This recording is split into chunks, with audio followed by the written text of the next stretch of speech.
जय गुरु जी, शुक्राना गुरु जी। मेरी प्यारी संगत जी, गुरु जी का अनंतम अनंतम शुक्राना है। संगत जी, गुरु जी के आज इतने प्यारे दर्शन सामने वाइट चोले में हो रहे हैं, बहुत प्यारे दर्शन है। संगत जी, 2024 के यह गुरु जी के आखिरी दर्शन है हमारे पाठ में, और यह आखिरी अध्याय है 2024 में। 2025 में नया अध्याय आएगा, नई ब्लेसिंग होगी। संगत जी, पाठ को इग्नोर करके हम बहुत बड़ी मूर्खता कर रहे हैं। मैं फिर से बार बार समझा रहा हूँ, क्योंकि गुरु जी किस चीज़ के लिए करवा रहे हैं ये पाठ? मात्र हमारे कल्याण के लिए।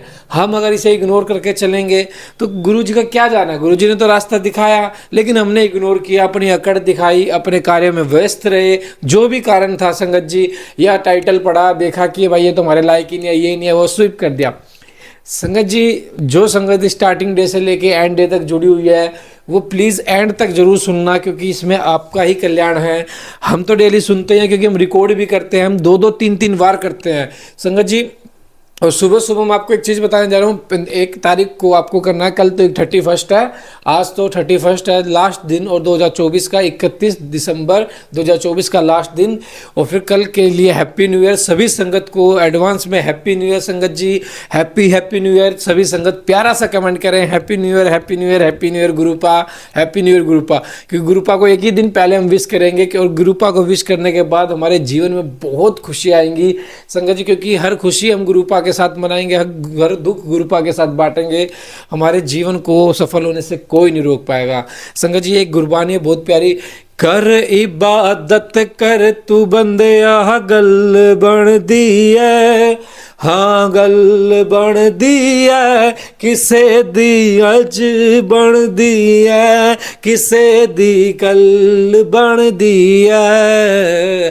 कर इबादत कर तू बंदया, गल बन दी है, हाय गल बन दी है, किसे दी अज बन दी है, किसे दी कल बन दी है। संगत जी देखो, इसमें भी कितनी प्यारी बात है कि इबादत कर, किसे की अज बन दिए थे, किसे दी कल बन देते। हमारे कर्मों का खेल है संगत जी, सब हमारे कर्मों का खेल है। आज बने या कल बने वो गुरु जी के ऊपर है, लेकिन जो गुरु जी ने रास्ता दिखाया शिव पुराण का हमारे कल्याण कटवाने के लिए, हमें उस पर चलना है। और शुरू से लेके एंड तक पाठ को जरूर सुनना है, कमेंट करके अपनी हाजिरी लगानी है, क्योंकि गुरुपा बहुत ब्लेस करेंगे संगत जी, बहुत ब्लेस करेंगे संगत जी। बहुत ब्लेसिंग है, बहुत ब्लेसिंग है। न्यू ईयर से संगत जी हम चैनल पे बहुत अच्छी अच्छी चीज़ें लेके आने वाले हैं। जो संगत ने हमारा चैनल सब्सक्राइब कर लिया है, वो खुद देखना कितना पॉजिटिव चेंज आएगा उनकी लाइफ में। और आप खुद सुनना पाठ को एंड तक, बहुत ब्लेस होने वाले हैं, बहुत ब्लेस। तो आइए पाठ को शुरू करते हैं गुरु जी के मंत्र जाप के साथ। ओम नमः शिवाय, शिव जी सदा सहाय। ओम नमः शिवाय, गुरु जी सदा सहाय। जय गुरु जी। जय गुरु जी। भगवान शिव के भिक्षु वार्य अवतार की कथा। राजकुमार और द्विज कुमार के पर कृपा। नंदीश्वर कहते हैं कि मुनि श्रेष्ठ, अब तुम भगवान शंभु के नारी संदेह भंजक भिक्षुक अवतार का वर्णन सुनो, जिसे उन्होंने अपने भक्त पर दया करके ग्रहण किया था। वे द्रव देश में सत्यरथ नाम से प्रसिद्ध एक राजा थे, जो धर्म में तत्पर, सत्यशील और बड़े बड़े शिव भक्तों से प्रेम करने वाले थे। धर्मपूर्वक पृथ्वी का पालन करते हुए उनका बहुत सा समय सुख पूर्वक बीत गया। तदंतर किसी समय साल्व देश के राजाओं ने उस राजा की राजधानी पर आक्रमण करके उसे चारों ओर से घेर लिया। बलोन्मद साल्व देशीय क्षत्रियों के साथ, जिसके पास बहुत बड़ी सेना थी, राजा सत्यरथ का बड़ा भयंकर युद्ध हुआ। शत्रुओं के साथ दारुण युद्ध करके उनकी बड़ी भारी सेना नष्ट हो गई। फिर देवयोग से राजा विशालवों के हाथों से मारे गए। उन नरेश के मारे जाने पर मरने से बचे हुए सैनिक मंत्रियों से भय से विह्वल हो भाग खड़े हुए।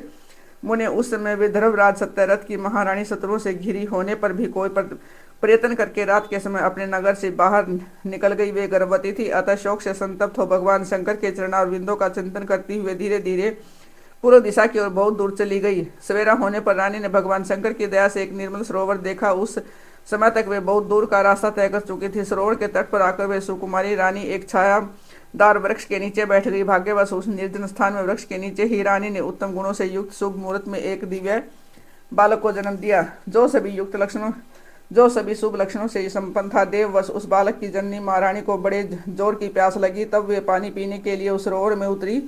इतने में ही एक बड़े बाहरी गाय ने आकर रानी को अपना ग्रास बना लिया। वह बालक पैदा होते ही माता पिता से हीन होगा और भूख प्यास से पीड़ित होगा। उस तालाब के किनारे जोर जोर से रोने लगा।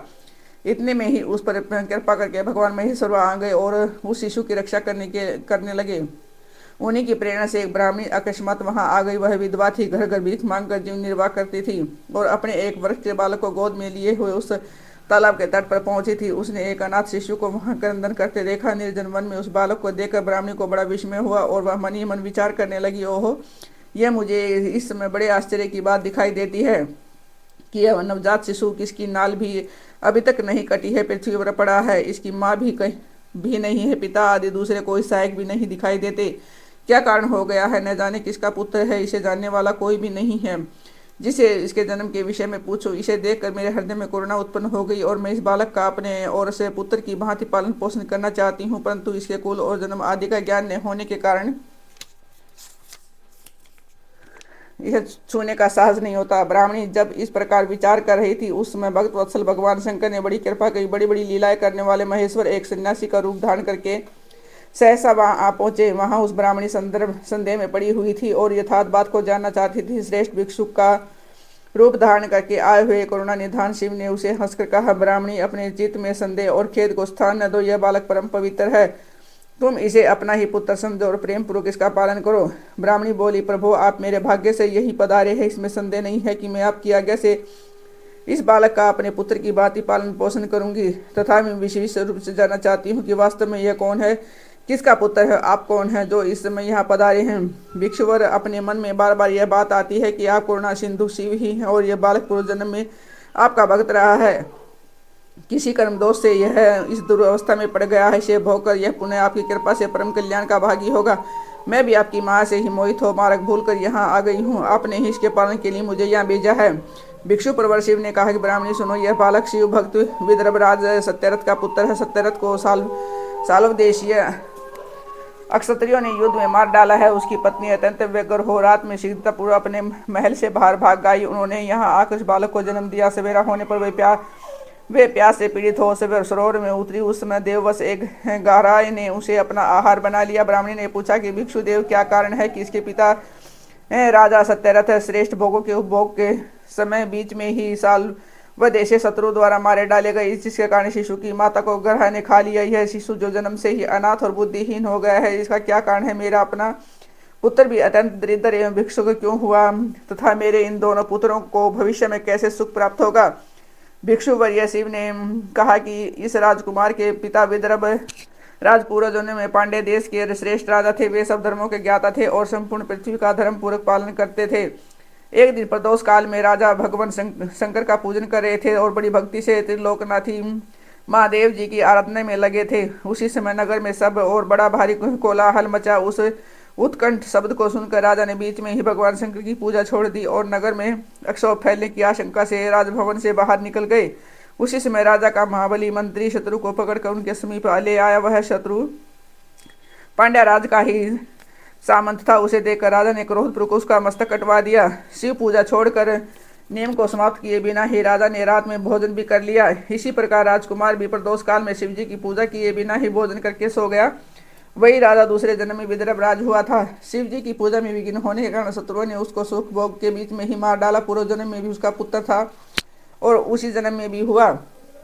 शिव जी की पूजा का उल्लंघन करने के कारण यह दरिद्रता को प्राप्त हुआ। इसकी माता ने पूर्व जन्म में छल से अपने सौत को मार डाला था। इस महान पाप के कारण ही वह इस जन्म में ग्राहक के द्वारा मारी गई। ब्राह्मणी, यह तुम्हारा पुत्र पूर्व जन्म में उत्पन्न ब्राह्मण था। इसने सारी आयु केवल दान लेने में ही बिताई है, यज्ञ आदि सत्कर्म नहीं किए हैं, इसलिए दरिद्रता को प्राप्त हुआ है। उस दोष का निवारण करने के लिए अब तुम भगवान शंकर की शरण में जाओ। ये दोनों बालक यज्ञोपवीत संस्कार के पश्चात भगवान शिव की आराधना करें। भगवान शिव इनका कल्याण करेंगे। इस प्रकार ब्राह्मणी को उपदेश देकर भिक्षु का शरीर धारण करने वाले भक्त वत्सल शिव ने उसे अपने उत्तम स्वरूप का दर्शन करा है। उन्हें साक्षात शिव जानकर ब्राह्मण पत्नी ने प्रणाम किया और प्रेम से गदगद वाणी द्वारा उनकी स्तुति की। तत्पश्चात भगवान शिव ने वहीं अंतर्ध्यान हो गए। उनके चले जाने पर ब्राह्मणी उस बालक को देकर अपने पुत्र के साथ घर को चली गई। एक चकरा नाम के सुंदर ग्राम में उसने घर बना रखा था। वह उत्तम अन्न से अपने बेटे को था राजकुमार का भी पालन पोषण करने लगी। यथा समय ब्राह्मणों ने उन दोनों का यज्ञोपवीत संस्कार कर दिया। वे दोनों शिव की पूजा में तत्पर रहते हुए घर पर ही बड़े हुए सांडिल्य मुनि के उपदेश से नियम परायण हो वे दोनों शुभ व्रत रखकर प्रदोष काल में शंकर जी की पूजा करते थे। एक दिन द्विज कुमार राजकुमार को साथ लिए बिना ही नदी में स्नान करने के लिए गया। वहां उसे निधि से भरा हुआ एक सुंदर कलश मिल गया। इस प्रकार भगवान शंकर की पूजा करते समय उन दोनों कुमारों का उसी घर में 1 वर्ष व्यतीत हो गया। तदंतर एक दिन राजकुमार उस ब्राह्मण कुमार के साथ वन में गया। वहां अकस्मात एक गंधर्व कन्या आ गई। उसके पिता ने वह कन्या राजकुमार को दे दी। गंधर्व कन्या से विवाह करके राजकुमार निकंठ राज्य भोगने लगा। जिस ब्राह्मण पत्नी ने पहले अपने पुत्र की प्राप्ति उसका लालन पोषण किया था वही उस समय राजमाता हुई और वह ब्राह्मण कुमार उसका भाई हुआ। राजा का नाम धर्मगुप्त था। इस प्रकार देवेश्वर शिव की आराधना करके राजा धर्मगुप्त अपनी इस रानी के साथ विदर्भ देश में राजोचित सुख का भोग करने लगा। यह मैंने तुमसे शिव के भिक्षु वरीय अवतार का वर्णन किया है जिन्होंने राजा धर्मगुप्त को बाल्यकाल में सुख प्रदान किया था। वह पवित्र आख्यान पापहारी परम पावन चारों पुरुषार्थों का साधक तथा संपूर्ण अभिष्ट को देने वाला है। जो प्रतिदिन एकाग्रचित होकर उसे सुनता या सुनाता है वह इस लोक में संपूर्ण भोगों का उपभोग करके अंत में भगवान शिव के धाम में जाता है। शिव के सुरेश्वर अवतार की कथा, अपमन्यु की तपस्या और उत्तम वर की प्राप्ति। नंदीश्वर कहते हैं कि नंद कुमार जी, अब मैं परमात्मा शिव के सुरेश्वर अवतार का वर्णन करूंगा जिन्होंने धौम्य के बड़े भाई अपमन्यु का हित साधन किया था। अपमन्यु व्याघ्रपाद मुनि के पुत्र हैं। उन्होंने पूर्व जन्म में ही सिद्धि प्राप्त कर ली थी और वर्तमान जन्म में मुनि कुमार के रूप में प्रकट हुए थे।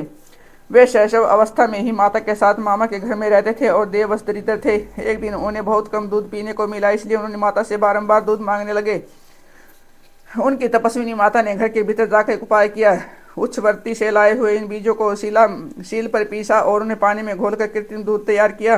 फिर बेटे को पुचकार कर वह उसे पीने को दिया। माँ के दिए हुए उस नकली दूध को पीकर बालक अपमन्यु बोले, यह तो दूध नहीं है। इतना कहकर वे फिर रोने लगे।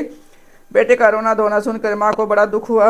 अपने माथे से अपमन्यु की दोनों आंखें पोंछकर उनकी लक्ष्मी जैसी माता ने कहा कि बेटा, हम लोग सदा वन में निवास करते हैं, हमें यहाँ दूध कहाँ से मिल सकता है। भगवान शिव की कृपा से बिना किसी को दूध नहीं मिलता। वत्स पूर्व जन्म में भगवान शिव के लिए जो कुछ किया गया वर्तमान जन्म में भी वही मिलता है। माता की ये बात सुनकर अपमन्यु ने भगवान शिव की आराधना करने का निश्चय किया। वे तपस्या के लिए हिमालय पर्वत पर गए और वहाँ वायु पीकर रहने लगे। उन्होंने 8 ईंटों का एक मंदिर बनवाया और उसके भीतर मिट्टी के शिवलिंग की स्थापना करके उसमें माता पार्वती सहित शिव का आवाहन किया। तत्पश्चात जंगल के एक पत्र पुष्प आदि लेकर भक्ति भाव से पंचाक्षर मंत्र के उच्चारण का पूर्वक शाम शिव की पूजा करने लगे। माता पार्वती और शिव का ध्यान करके उनकी पूजा करने के पश्चात वे पंचाक्षर मंत्र का जाप किया करते थे। इस तरह दीर्घ काल तक उन्होंने बहुत भारी तपस्या की है। मुने बालक उपमन्यु की तपस्या से चराचर प्राणियों सहित त्रिभुवन संतप्त हो उठा। तब देवताओं की प्रार्थना से अभिमन्यु के भक्ति भाव की परीक्षा लेने के लिए भगवान शंकर उनके समीप पधारे। उस समय शिव ने देवराज इंद्र का, पार्वती के सची का, नंदीश्वर वृषभ ने ऐरावत हाथी का तथा शिव के गणों ने संपूर्ण देवताओं का रूप धारण कर लिया। निकट आने पर सुरेश्वर रूपधारी शिव ने बालक अपमन्यु को मांगने के लिए कहा। अपमन्यु ने पहले तो शिव भक्ति मांगी, फिर अपने को इंद्र बताकर जब उन्होंने शिव की निंदा की तब उसे बालक ने भगवान शिव के अतिरिक्त दूसरे किसी से भी कुछ लेना अस्वीकार कर दिया। वे इंद्र को पाक मारकर स्वयं भी मर जाने को उद्यत हो गए। उन्होंने जो अघोर अस्त्र चलाया उसे नंदी ने पकड़ लिया और उन्होंने अपने को जलाने के लिए जो अग्नि की धारणा की है उसे भगवान शिव ने शांत कर दिया। फिर वे सब के सब अपने यथार्थ स्वरूप में प्रकट हो गए। शिव ने अपमन्यु को अपना पुत्र माना। उनका मस्तक सूंघकर कहा, वत्स मैं तुम्हारा पिता और ये पार्वती देवी तुम्हारी माता है। तुम्हें आज से सनातन कुमार तब प्राप्त होगा। मैं तुम्हारे लिए दूध, दही और मधु के शस्त्र समुद्र देता हूँ। भक्ष्य भोजन आदि पदार्थों के भी समुद्र तुम्हारे लिए सुलभ होंगे। मैं तुम्हें अमरत्व तथा अपने घरों का आधिपत्य प्रदान करता हूँ। ऐसा कहकर शंभु ने अभी अपमन्यु को बहुत से दिव्य वर दिए। पाशुपत ज्ञान तथा व्रत योग का उपदेश किया, प्रवचन की शक्ति दी और अपना परम पद अर्पित किया। फिर दोनों हाथों से अपमन्यु को हृदय से लगाकर उनका मस्तक सूंघा और देवी पार्वती को सौंपते हुए कहा कि यह तुम्हारा बेटा है। पार्वती ने बड़े प्यार से उसके मस्तक पर अपना कर कमल रखा और उन्हें अक्षय कुमार पद प्रदान किया। शिव ने संतुष्ट होकर उनके लिए पिंडी भूत एवं अविनाशी साकार अक्षीर सागर प्रस्तुत किया। साथ ही योग संबंधी ऐश्वर्य, नित्य संतोष, अक्षय ब्रह्म विद्या तथा उत्तम समृद्धि प्रदान की। उनके कुल और गोत्र के अक्षय होने का वरदान दिया। यह भी कहा कि मैं तुम्हारे इस आश्रम पर नित्य निवास करूंगा। इतना कहकर भगवान शिव तैयार हो गए। अपमन्यु वर पाकर प्रसन्नतापूर्वक घर आए। उन्होंने माता से सब बातें बताई। सुनकर माता को बड़ा हर्ष हुआ। अपमन्यु सबके पूजनीय और अधिक सुखी हो गए। तात इस प्रकार मैंने तुमसे परमेश्वर शिव के सुरेश्वर अवतार का वर्णन किया है। यह अवतार सत्पुरुषों को सदा ही सुख देने वाला है। सुरेश्वर अवतार की यह कथा पाप को दूर करने वाली तथा संपूर्ण मनोवांछित फलों को देने वाली है। जो इसे भक्ति पर सुनता या सुनाता है वह संपूर्ण सुखों को बोकर अंत में भगवान शिव को प्राप्त करता है।